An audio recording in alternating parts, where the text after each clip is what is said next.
Pemirsa, seorang warga Prabu Muli nyaris menjadi amukan warga karena aksi malingnya yang sudah sangat meresahkan jemaah Masjid Agung Sultan Mahmud Badarudin Jaya Wikromo.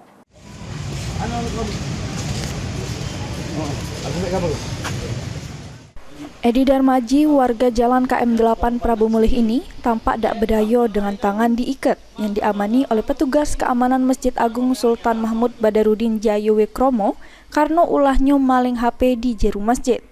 Dari informasi yang didapat, lanang 42 tahun memang sudah masuk daftar pencarian para pengurus dan keamanan masjid karena aksi malingnya.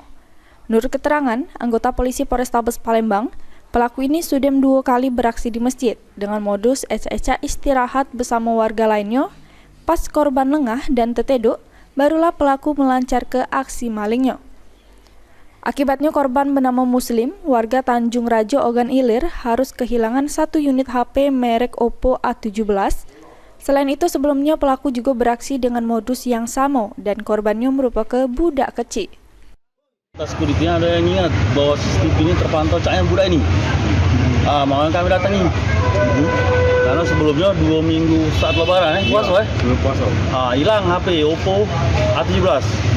Korbannya balik ke Tanjung Rajo. Ini sudah kita lihat memang dia lagi ngambil HP gimana, Pak? Iyalah 2 kali keluar masuk dalam masjid. Nah, budaknya nyok CCTV, pasti ke. Diduga mirip tadi, itulah kami aman ke bawah sini. Itulah. Modusnya cecak tidur gitu, Pak? Modusnya cecak tidur, guling-guling.